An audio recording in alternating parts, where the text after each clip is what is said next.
everybody!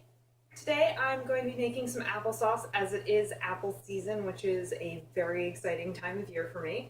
So what I have here is I've got a whole peck of holiday apples and I've got a whole peck of Macintosh apples.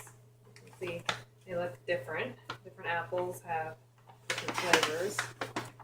And so what I'm going to be doing is I'm going to be using a whole peck of holiday and a half a peck of Macintosh to make the applesauce because I like the mixture.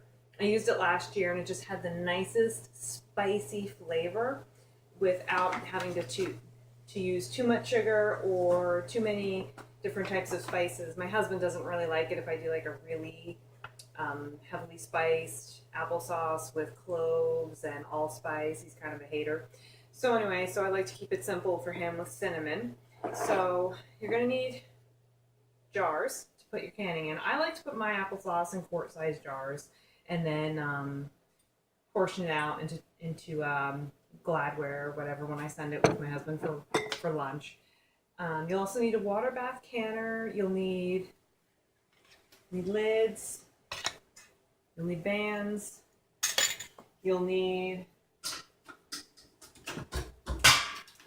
a lid lifter. You'll need this tool to remove air bubbles and to check on the headspace. And you'll need the jar lifter as well.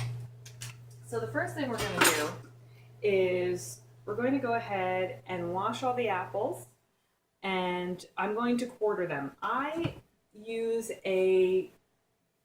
the food strainer attachment on my KitchenAid mixer, and so that will strain out the stems, the seeds, the skin, any of that yucky stuff. So I'm able to just quarter it, throw it in my Dutch oven, and let it simmer to soften to start the process for making the applesauce. If you don't have the attachment for the KitchenAid, they have, I think it's called a food mill or a sieve, where it's got the crank and you grind it and it'll strain everything through.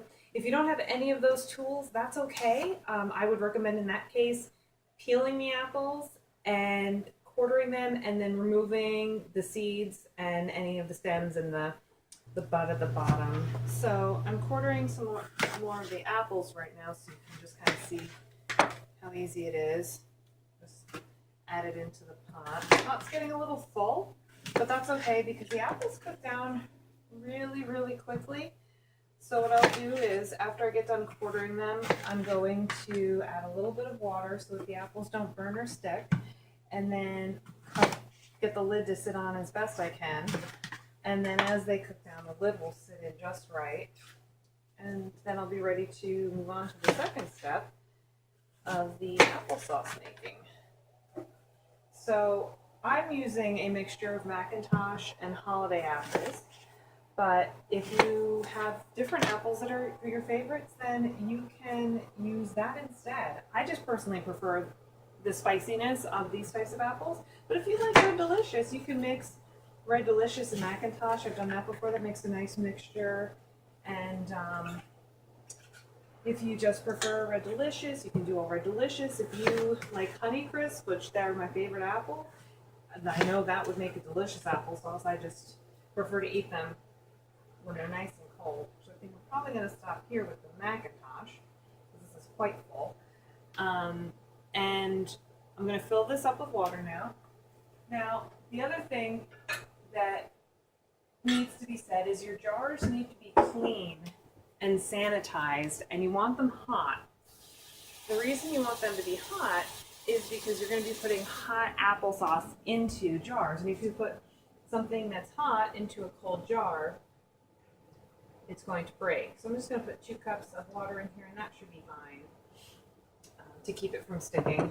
And then I'm going to put this on to like a medium temperature should be fine. And so you can see I fixed this one so the lid does go on it, but that is rather full. And then this one's pretty full too. But so these are partially covered. As the apples cook down, the lids will go into place. And I've got it on, this is my induction. I've got it on 5, which is middle of the road. All right, so my apples are all cooked down really, really well, as you can see. And it smells delicious.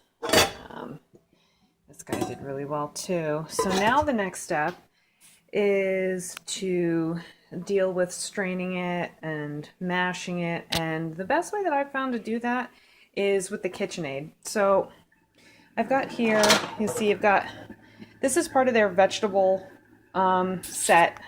It comes in a set where they do slicing and shredding and also the straining. So I'm going to go ahead and I'm going to put this together. The attachment for the KitchenAid, it goes on right here. So lift that up. All KitchenAids have a housing where you can put their attachments.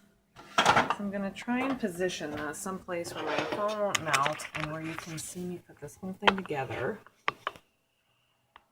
Hopefully this will work. So first thing is to get this part assembled.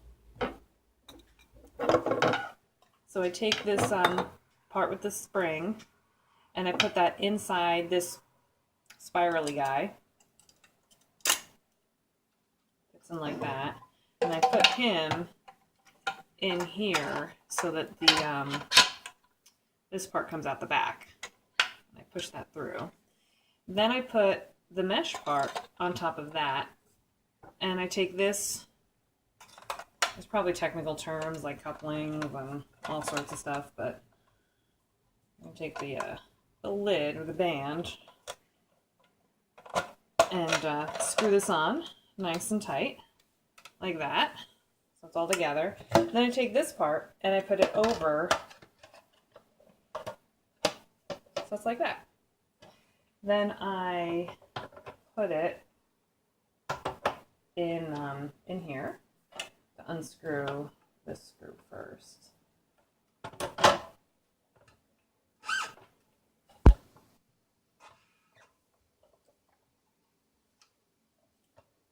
It can get kind of difficult to feel where it, there we go. And then I just kind of turn it so it's all upright. So I'm going to screw this little guy back in so that it keeps the attachment in place. And I'll take it over here so you can see this. So that's how it should look when it's all together. And this right here is a food pusher. So I'll use that to push the apples through. So now what'll happen is I'm going to get two bowls, one for the apple and then one for the byproduct. Because what'll happen is the seeds and the skin and everything's going to get spit out through here, and the actual pulp that we want for the applesauce is going to, and the juice is all going to pour out here. So you need two bowls for this operation. So I'm going to get that and then I'll be right back.